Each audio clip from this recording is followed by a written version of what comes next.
sobre a liderança de Josué, eles conquistam muitas terras. É dividido entre as 12 tribos, que são os 12 filhos de Jacó, cada um pega uma parte. Moisés preparou Josué, isso foi ponto positivo, e Josué não preparou nenhum sucessor, ponto negativo. Quando Josué morre, o povo fica sem uma liderança, não há uma pessoa na qual eles possam ser orientados ou liderados. O povo que tinha uma tendência à adoração a um Deus que chamava Baal, retrocede, e o povo fica complicado. O livro de Juízes vai falar sobre isso. A gente chama ciclo de apostasia. Apostasia é você se afastar de Deus e colocar um outro no lugar. Então, nesse período que tem esses 12 juízes, ou alguns vão falar 14, mas nesse período, o que acontece? Eles se afastam de Deus, a ira e o juízo de Deus vem sobre esse povo, os inimigos dominam esse povo, o povo de Deus se arrepende, clama a Deus, Deus tem misericórdia e manda um juiz para libertar. Aí esse juiz, como líder, ele reúne todo o povo, combate o inimigo, vence. Aí o povo fica em paz. O povo ficando em paz, volta de novo o ciclo da apostasia. Esquece-se de Deus quando o tempo está bom. E aí faz aquilo que é errado, volta de novo o castigo de Deus, a ira de Deus, o juízo de Deus. Outros inimigos vêm, conquistam, eles se arrependem, e aí Deus manda um novo juiz. Domingo passado nós lemos sobre um juiz que chamava Gideão. Ele fez o papel dele, libertou lá Israel, reinou durante cerca de 40 anos, morreu, aí teve mais uns 2, 3 juízes, passou. Agora a gente vai falar sobre Jefté. Jefté é um pouco polêmico. Alguém já ouviu falar de Jefté? Alguém já ouviu falar, minha irmã? Não? Aquele que era sogro do Moisés. Esse não, o sogro de Moisés era Jetro, parecido nome. No Testamento tem uns nomes muito difíceis, a gente... Bem parecido. Parecido. Então, esse Jefté, a gente vai aqui falar primeiro sobre o alvo da lição. O objetivo que o autor coloca aqui é mostrar que todas as pessoas, indiferente, elas podem e são usadas por Deus. Não existe uma pessoa que para Deus seja melhor. Então Deus ele escolheu várias pessoas. Até mesmo a Bíblia que nós estudamos, ela foi escrita por vários homens inspirados por Deus. E quem escreveu a Bíblia foi reis, foram escribas, foram fazendeiros, foram pescadores. Então a gente vê que Deus ele escolhe todas as pessoas, indiferente à classe social, indiferente ao sexo, indiferente à idade. E a gente vai aprender hoje, através dessa lição, que todas as pessoas são escolhidas por Deus, não importa o que aconteceu. E algumas pessoas têm um testemunho bonito para contar, né, de quando conheceu a Cristo. O apóstolo Paulo, por exemplo, o testemunho dele é bonito, né? Ele fala que ele estava andando ali sobre um animal, e cara, Jesus Cristo apareceu para ele ali com toda a glória e comissionou, você me persegue e tal. Testemunho bonito. Agora tem alguns testemunhos que às vezes, olhando assim, não. Muitos filhos de crente às vezes não tem nem testemunho para dar sobre Cristo, porque já nascem em um lar cristão, já vai aprendendo sobre Cristo, então não tem uma história. Algumas pessoas têm um passado triste, algumas pessoas que não têm um passado tão triste. Então Deus ele escolhe a todos. A gente vai conhecer pastores que quando nasceram já vêm de uma família já espiritual e já cresce nessa linha do pastorado. Tem uns que vai conseguir um pastorado com muito suor, sacrifício aos 40, 50, 60 anos. Então, todas as pessoas. Então, não importa qual é o nosso passado, não importa como foi a nossa família, porque Deus usa todos. É isso que aprenderemos aqui na lição de Jefté. Quem está com a revistinha aí? Revistinha pode ler. Eu quero que leia, só esse versículo chave primeiro. 1 Coríntios 1:27, que está aí na revistinha, mas pode estar usando a Bíblia também. 1 Coríntios 1:27. Então, sobre juízes, entender um pouquinho aí como é que é a história dos juízes, né? Quando que foi, quando começou e o porquê de tudo isso. Versículo chave, né, irmão? Isso. Eu vou tentar ler, porque nesse momento caiu a leite no meu óculos. Por favor, minha irmã. Vou tentar, viu, irmão? Deus escolhe as coisas. Não dá não, não dá. Tem pouco óculos mesmo. Para envergonhar os sábios, Deus escolheu aquilo que o mundo acha que é loucura. E para envergonhar os poderosos, Ele escolheu o que o mundo acha fraco. Isso. Para Deus não existe muita lógica. Quando você vai em uma faculdade e a pessoa acaba se formando, defende a faculdade, você já fala, esse vai ser um bom profissional, porque a gente vai através daquilo que a gente vê, mas tem algumas pessoas que não têm grande conhecimento e Deus usa. Então, pessoas simples que são usadas em igrejas, às vezes grandes homens de Deus que são reconhecidos, pregam, sentimos a presença de Deus, mas às vezes a gente vai em uma igreja humilde e aí escutamos uma pregação de uma pessoa que não tem teologia, não tem muito conhecimento, mas um versículo que lê fala e a gente sente aquele impacto. Deus falou direto com a gente.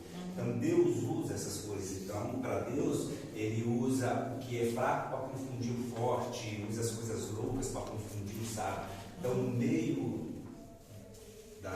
do nosso meio cristão, não existe uma lógica. Por isso que todas as pessoas, elas podem e serão usadas por Deus indiferente. Então, Jefité, a gente vai estar seguindo a revista, mas apenas para vocês entenderem um pouquinho. Jefité, o pai dele chamava-se Gileade. Naquela época existia, a gente vai chamar de prostitutas, mas não dessas que existem hoje. Existia também, mas não era. Quando a Bíblia fala de algumas prostitutas, eles vão falar de prostitutas cultuais. Essas mulheres, elas ficavam no templo lá, templo pagão. O que elas faziam? Elas ficavam à disposição dos homens para poder ter relações sexuais. Porque naquela época, alguns entendiam que através de uma relação sexual eles conseguiam receber os oráculos de Deus, eles conseguiam entender mais aquilo que os deuses estavam falando, porque eles vão chamar de pessoas hediondas lá, que acreditam que o prazer do corpo é bom, que a alegria é bom. Então essas mulheres, elas ficavam no culto ali, ficavam ali no templo e os homens tinham relações com elas. Isso era comum e era aceitável. A gente vai ver isso lá em Coríntios, no templo de Diana, naquelas sacerdotisas, e algumas mulheres até casadas faziam isso. Era uma cultura pagã, errada segundo a Bíblia, mas existia. E provavelmente esse foi o caso. Então Gileade, ele vai nesses lugares, tem-se ali uma relação com uma dessas mulheres, e essa mulher engravida, e ele acaba pegando essa criança e cuidando dela. Então não tem a mãe, mas tem ali o pai. Ele era casado provavelmente, depois ele tem outros filhos. Então esse Jefité, ele era filho de uma prostituta, ele era filho de uma outra mulher que não era a mulher legítima lá de Gileade. Então Gileade, ele tem outros filhos. Quando esses filhos eles ficam grandes, o que acontece? Eles têm inveja de Jefité, porque a gente vai estar seguindo aqui. Vamos ver o comecinho aqui da Bíblia, lá quando vai falar de Jefité, só para vocês entenderem. Abre aí na Bíblia, Juízes 11.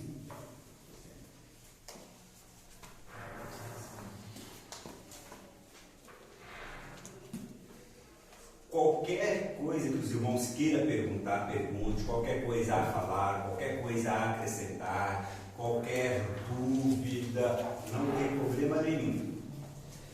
Então aqui a gente está estudando, até mesmo que aqui a gente vai ter que ter uma participação, porque tem alguns pontos um pouco mais complicados. Então aqui, ó, logo em Juízes 11, fala aqui, ó, era então Jefité, gileadita, homem valente.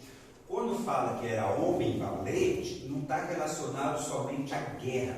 está relacionado é que ele era um homem também influente na sociedade, ele era uma pessoa respeitada, que alguns comentaristas vão dizer. Então ele era o mais velho, ele era uma pessoa respeitada, ele era uma pessoa valente, provavelmente se dedicou também à arte da guerra, e os irmãos que eram mais novos têm inveja dele. E Jefité, ele era o primogênito, era o mais velho, então ele ia herdar também uma parte da herança dos pais. O que os filhos fazem? Os filhos falam só, Jefité, você não é filho da nossa mãe, então não queremos mais você aqui no nosso meio. O pai, em vez de proteger essa situação, a gente vai ver que por um motivo ou outro ele compactua com esse e não protege Jefité. Então Jefité, ele é expulso ali daquela casa, da família, porque ele não era o filho legítimo e os irmãos não queriam estar junto por inveja, por ganância, por não querer dividir. Jefité, ele foge dali, ele sai e vai para uma cidade próxima a Israel chamada Top.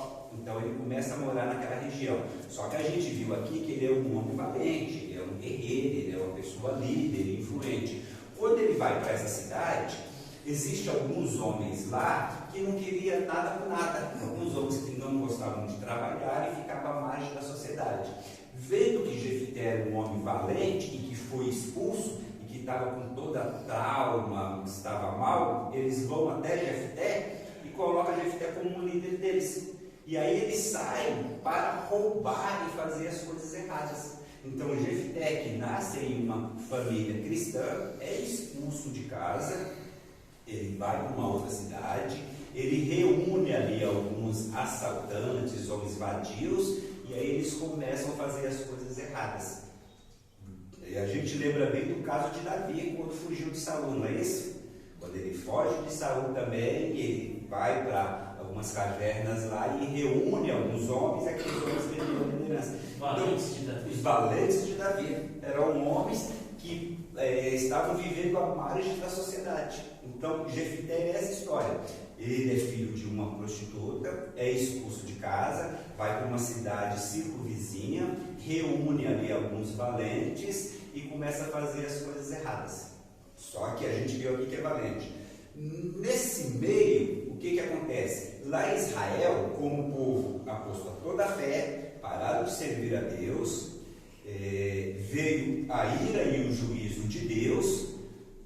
Um povo descendente lá dos Arnon começa a querer guerrear com Israel. Israel, como não era uma potência militar, estava sendo já dominada ou seria, eles ficam com medo ali, porque sabem da história, eles oram a Deus para mandar um líder, para mandar um juiz.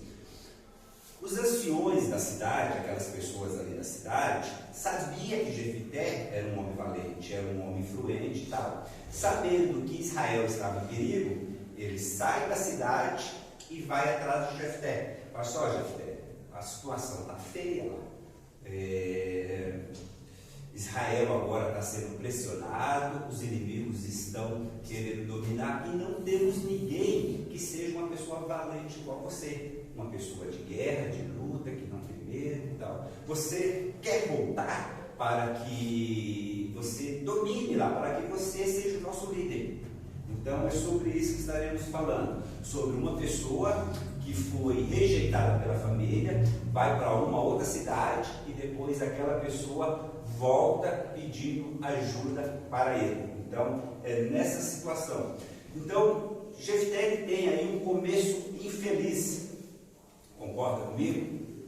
Nasce em uma situação complicada, o pai não o ajuda, os irmãos que eram para estar apoiando também o escorraçam de casa, e a mãe, a madrasta ali também não se importa, provavelmente nem queria ou até incentivou os filhos a fazer isso e expulsa ele dali.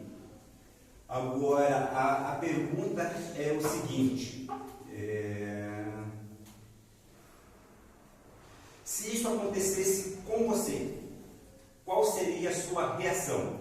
Se de repente você, de uma igreja, ou de uma empresa, ou de um amigo que te expulsa e tal, e depois vai até você querer a sua ajuda, você ajudaria ou não? Você perdoaria ou não? Então, isso é para a gente estar pensando.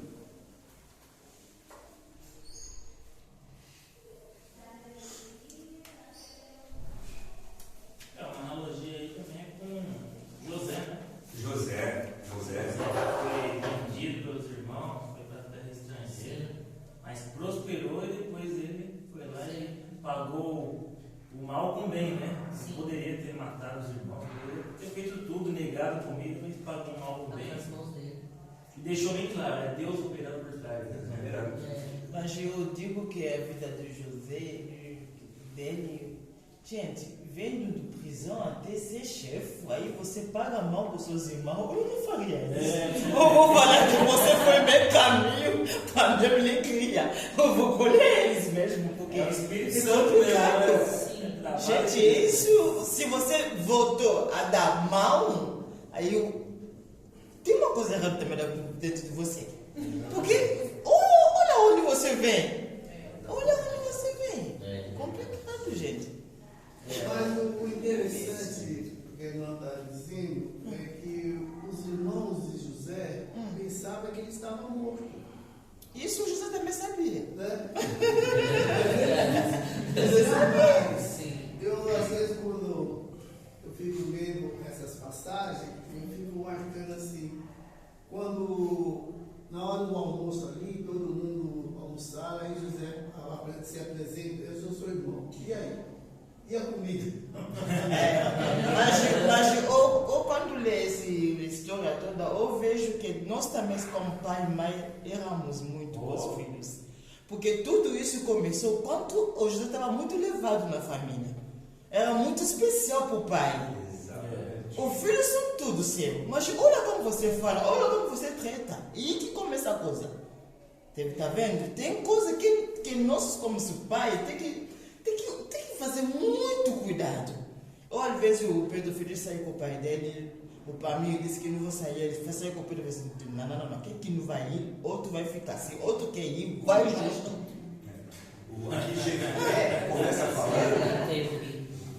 Aqui Jefté começa falando que ele é um homem valente. Mas e os irmãos? Quantos irmãos?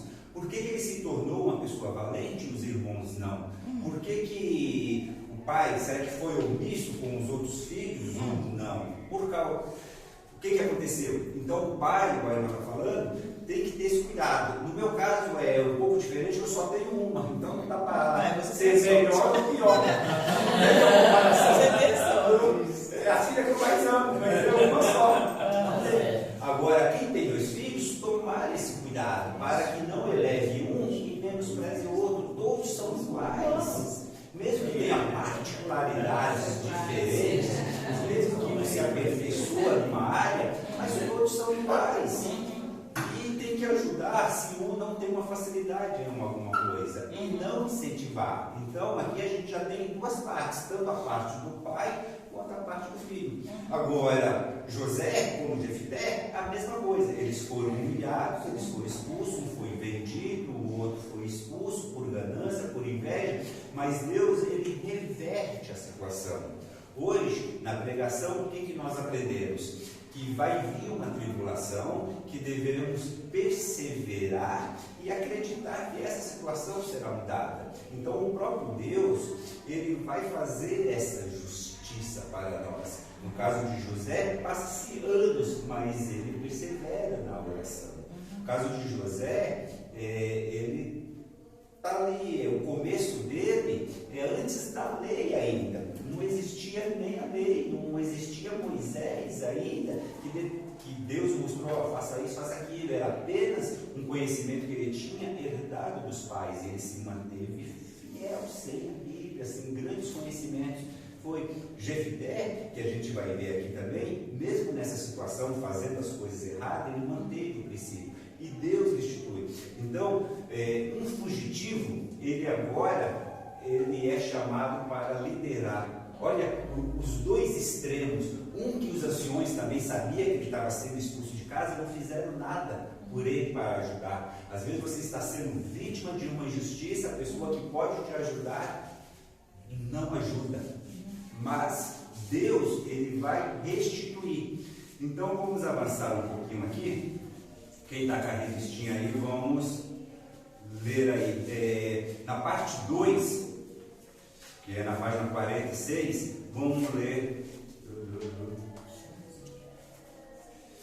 Vamos ler essas duas partes aí, os dois parágrafos aí em cima.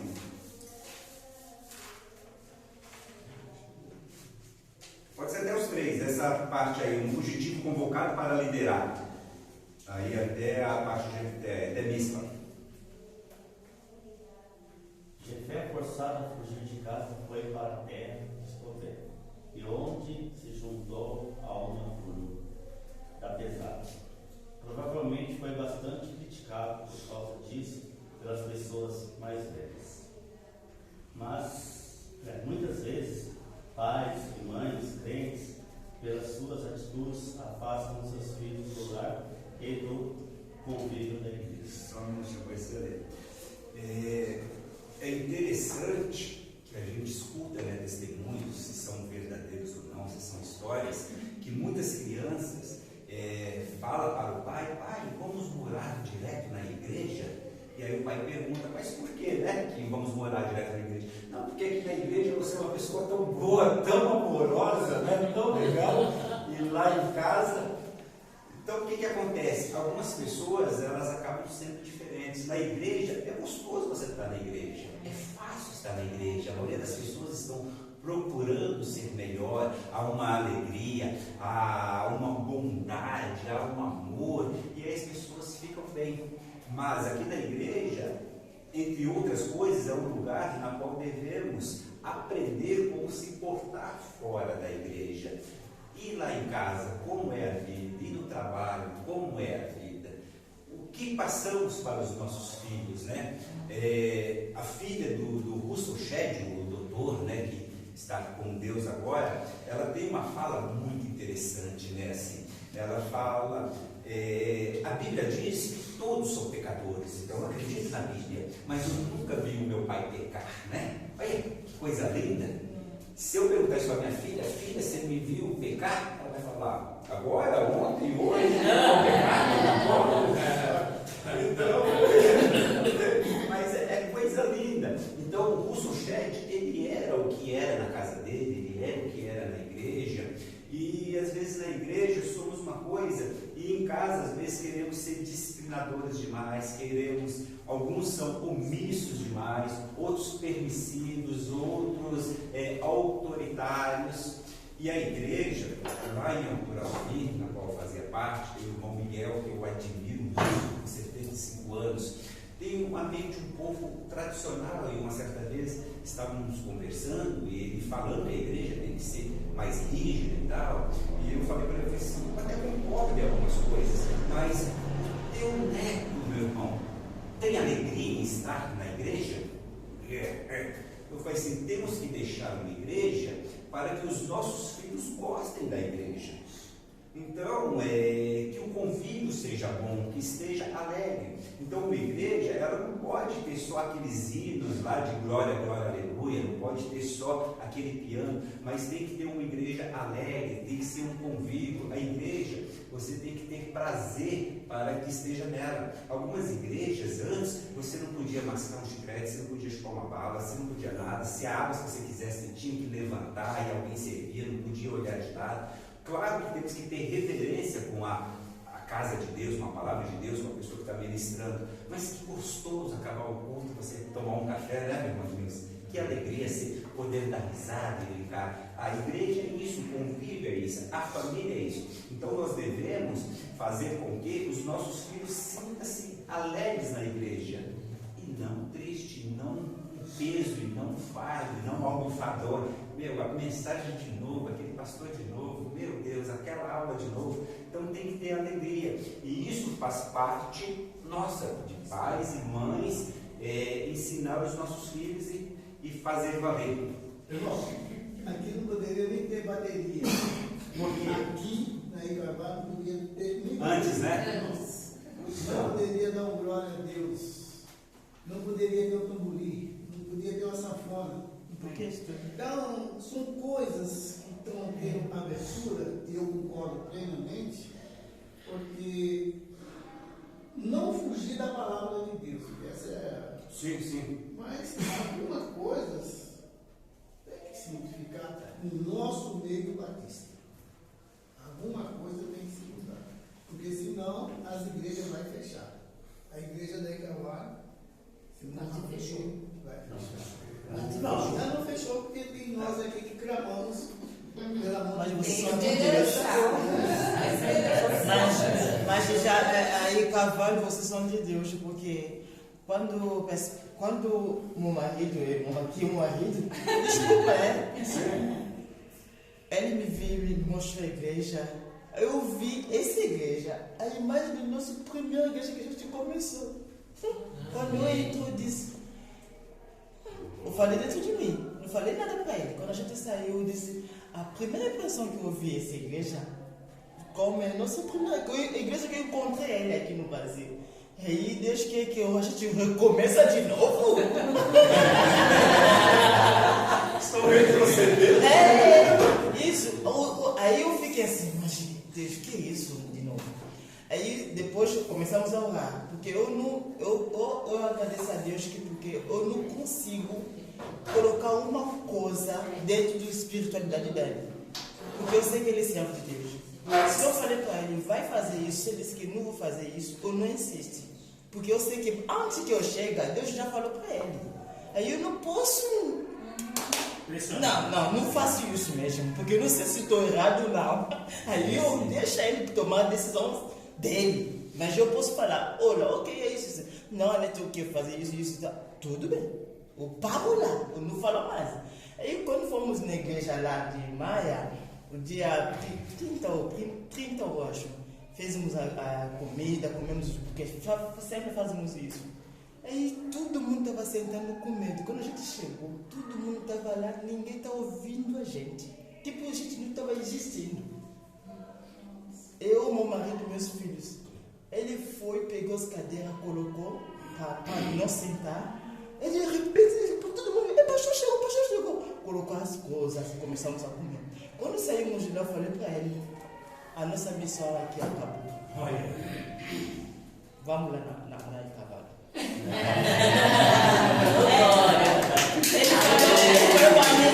foi para mim, eu senti a mesma coisa que você. Naquele dia eu disse, Deus, vamos. Pronto. Pois não, meu irmão. Os irmãos estão falando de tudo isso, mas eu sinto saudade de quando eu me converti, porque os trabalhos que a igreja fazia. E ontem eu estava visualizando, olha, quando uma irmã pregava, quando uma irmã orava, a igreja chorava na presença do Senhor. E hoje nós damos risada. Essa é a advertência para nós de hoje, dos dias de hoje. A palavra de Deus mudou? Não. A gente fala de José, que foi ministro, a palavra de Deus mudou. Quando Jesus teve um encontro com aquela mulher adulta, Maria, a palavra de Deus mudou? Ou foi as igrejas que mudaram? Ou foi as igrejas que estão participando mais do mundo? A palavra de Deus não muda, meus irmãos. Algumas práticas boas talvez deixamos, e algumas práticas ruins talvez continuamos ou piorando. E outra, Então teria que pegar o bom das duas coisas e outra, todos os dias, todos os domingos tinha convenção de alma. Os jovens se motivavam a trabalhar, a fazer a livre, a fazer isso. Hoje estamos fazendo. Onde é que está a falha? Às vezes nós aprendemos aqui, falamos, discutimos, mas não praticamos. Cadê o fruto? E ontem eu referi-me, olha, antigamente as mulheres choravam, MCA, como é que chama? Chorava, na oração chorava, visitava um ou outro. Olha, é por isso que esse primeiro texto Deus confunde. Então, existem as épocas, nós devemos mudar a forma, mas não o conteúdo. Porque se a gente ficar só com o tradicional, é complicado. Então, o velho, ele tem que sair e o novo entrar. Mas você não tira o velho e já coloca o novo. Então, existe um período. Se uma árvore está caindo, você não termina ela. Você planta uma para que uma vai crescendo e depois a outra sai, para que a sombra permaneça e que os alimentos da árvore permaneçam. Então, você tem que ter essa mudança paulatinamente. Então, se uma igreja que é batista está acostumado só com o piano, se no próximo domingo você colocar uma série de instrumentos de percussão, você assusta todo mundo, sabe?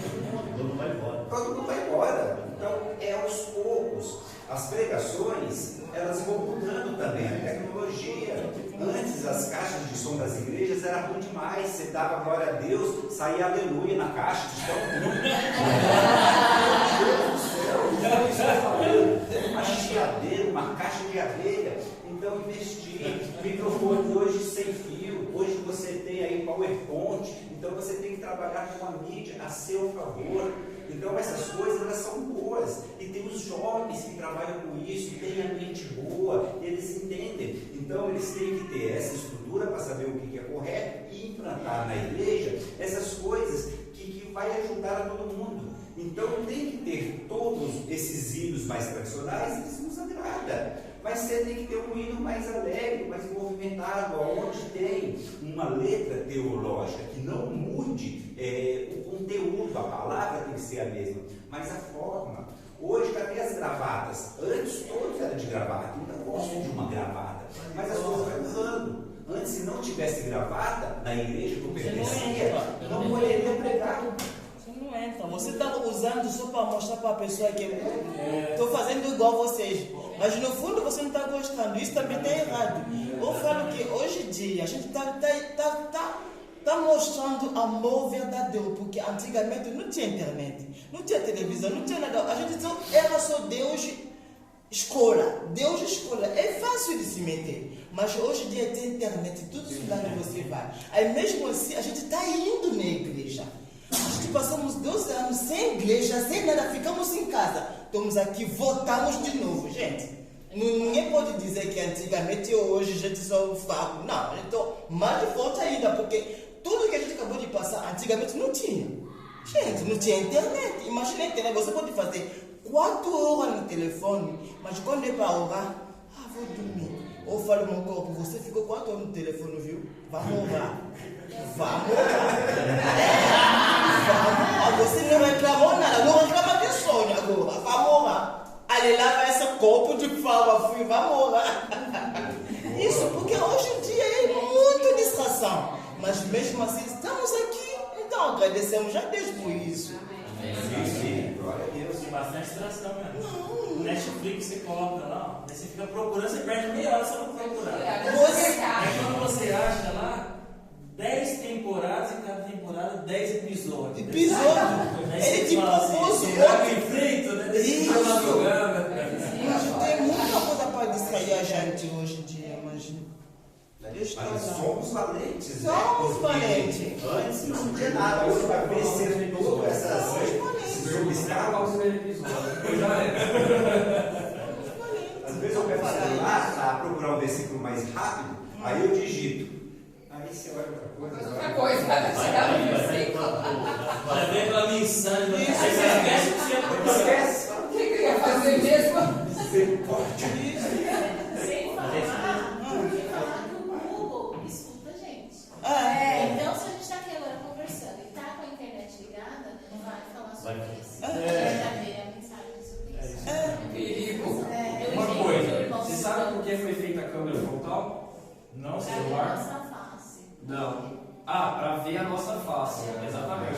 Às vezes você está no Facebook e vê alguma coisa assim, 2 segundos que você viu aquilo lá, já registrou a sua face, já registrou lá e começa a aparecer toda hora. Inteligência Toda hora. Tá vendo? Artificial. Tá Vai vendo? continuar selfie. Eu ia falar. Não tá falando. Deixa eu só eu queria concluir assim. Eu entendo o que o irmão Silvano quer dizer Tá da certo, intimidade que nós tínhamos antes com o Senhor.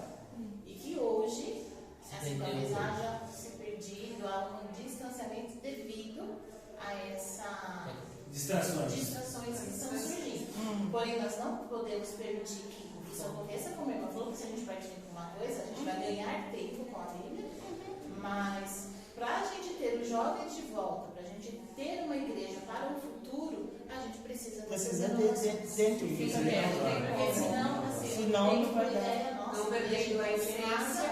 É verdade. a gente com o Monte Rasa, ali eu estava uma igreja totalmente tradicional, só com o piano, só a minha filha que canta e a regente, e nós não temos membro, a gente não consegue fazer um trabalho, a gente não consegue evangelizar. O senhor falou, eu vou estar junto com o senhor aqui, porque lá a gente não consegue fazer esse trabalho, nós não temos ninguém para ajudar. Aqui nós temos, e quando nós temos, a gente tem que pôr em ação. Independente da internet, independente de como as coisas estão acontecendo, do som, né, da mídia. Com os recursos que tiverem. Com os recursos que tiverem. A gente tem que fazer o trabalho. Entendeu? E chamar esses jovens. A hora que o jovem chegar na igreja e ele não ter uma boa recepção, não ter um grupo de louvor, não ter esse aconchego, essa comunhão de ter um café, de bate-papo, eles vão visitar e ó. Vamos embora. Já que tem muita opção, né? Hoje tem muito outras igrejas que oferecem isso. Exatamente. E aí a gente se perde. Então, por isso a gente precisa disso. Eu concordo em parte do que o senhor disse, mas eu acho que é mais uma intimidade que se tem mais com Deus. E essa coisa de mídia disso aqui. A distração. É a distração. Tem que manter o foco, né? Na palavra. E colocar O que me chamou a atenção foi aqui a pregadora falou ontem, a mensageira, que nós que somos velhos temos que preparar os jovens. Isso mesmo. Vamos preparar. Isso mesmo. E muitas vezes a gente vira a cara dos É, jovens. como ele falou no começo da aula, é a questão de preparar sucessor. Moisés preparou Josué. Josué preparou quem? Por causa disso. E aqui, tudo foi um problema do pai aqui também, né, Gileade. Não instruiu a família, teve dificuldades de lidar, não se fala nem dele mais, só vai falar do filho valente. Então, a gente pode ser uma pessoa lembrada ou esquecida. Quer ver um exemplo? Eu não gosto muito de citar, eu acho um pouco injusto, mas que a gente possa ter uma reflexão. Isaac, ele é lembrado por quê na Bíblia? Quando fala de Isaac, o que vocês lembram de Isaac? Abraão.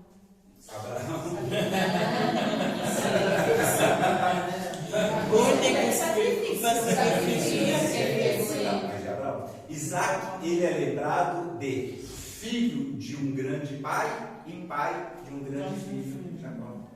Triste, né? Porque também fez as escolhas erradas ali junto com a sua esposa, preferiu Jacó do que Isaú, que é Jacó da tristeza.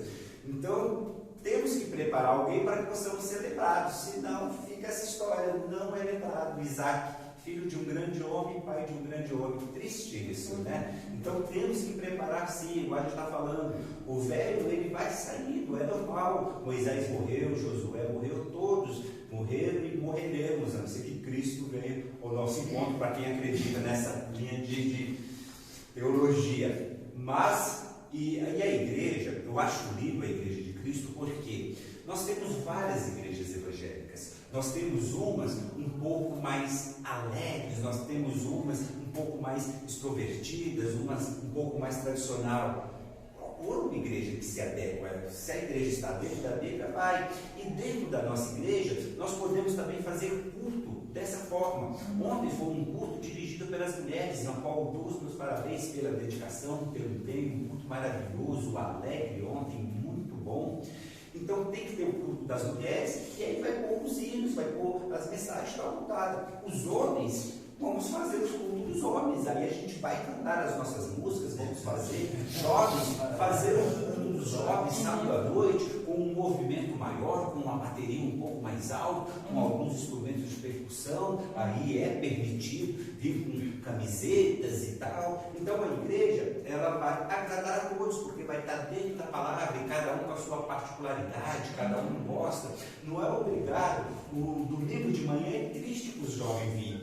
O pessoalzinho que gosta de dormir, mas pelo menos sábado à noite esteja na igreja, né? Agora, se não vem sábado e domingo, fica difícil.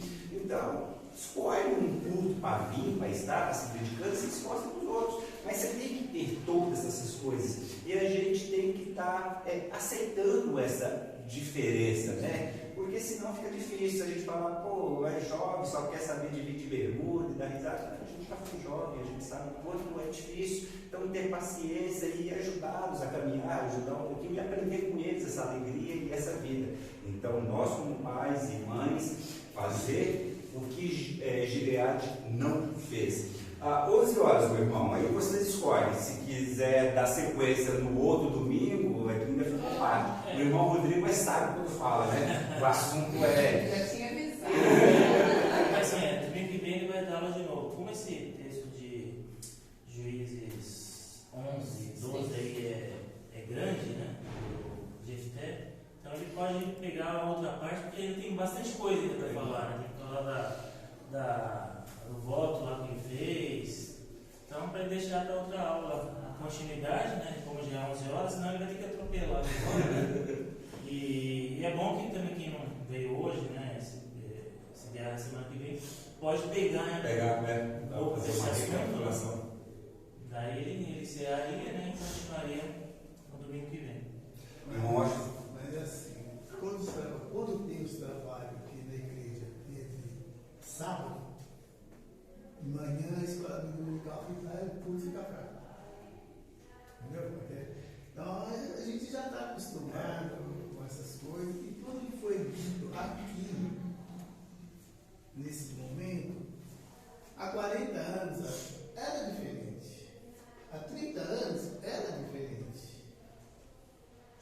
Eu vim para cá em 79. Então a gente já passou vários pastores, né? Cada um diferente do outro.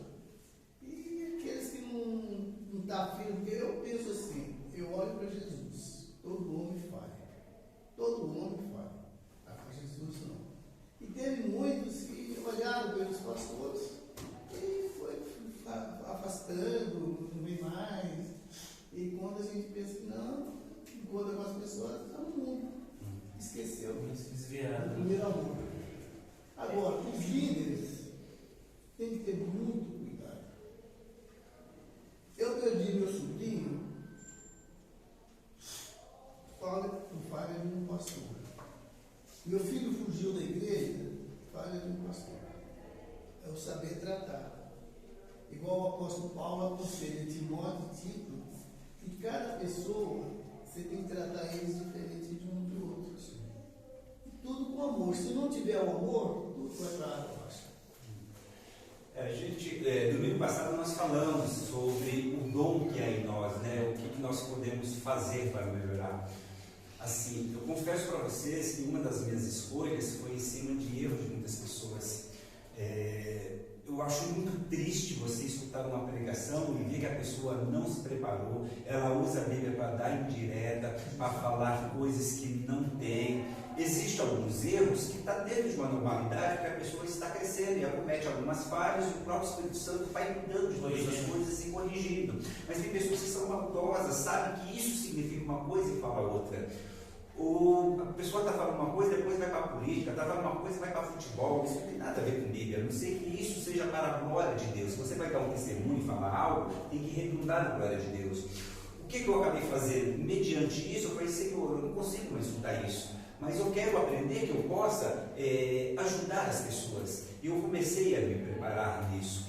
Então hoje eu almejo o pastorado por causa dessas coisas. Me entristece quando um pastor tem um conhecimento e faz a coisa errada. Cadê onde está na Bíblia? Pastores segundo o meu coração, né? Que Deus fala. Pastores que visitam, pastores que se dedicam, pastores que oram.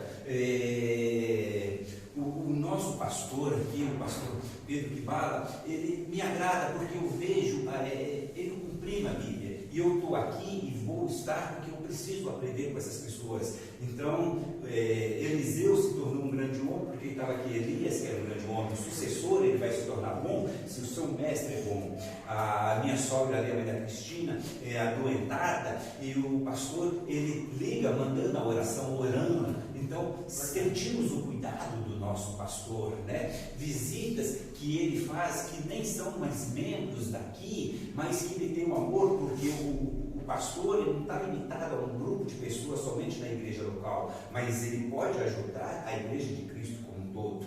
Então, se a gente vê esses erros que essas pessoas cometeram, vamos não fazer esses erros, vamos corrigir e fazer o que é correto. Ah, a pessoa está fazendo errado, vamos orar por ela, mas vamos fazer o que é correto. Vamos dedicar, eu me dedico, passo às vezes dias, horas, madrugadas, estudando, preparando uma aula, para que eu possa fazer o meu melhor, porque eu vejo as pessoas que não fizeram isso, mano. Tem pessoas que falam, a meia hora está bom para preparar uma aula dominical. Glória a Deus, né? Você é muito bom. Eu queria ser assim, eu não consigo. Não consigo, eu tenho que ficar 1 hora, 2, 3, 4, 5. Eu posso cometer alguns erros? Posso, mas eu vou me esforçar ao máximo. E Deus vai nos ajudar. Então, aqui a gente aprendeu hoje com o Gideão, com o Gileade. Infelizmente, ao contrário. Ele não fez o que é certo, vamos fazer o que é certo. Vamos aprender com as pessoas que fizeram certo, mas vamos também aprender com as pessoas que fizeram errado, não fazendo igual. Mas nessa lição de hoje, nós que somos pais e mães, temos que ter cuidado com a nossa família.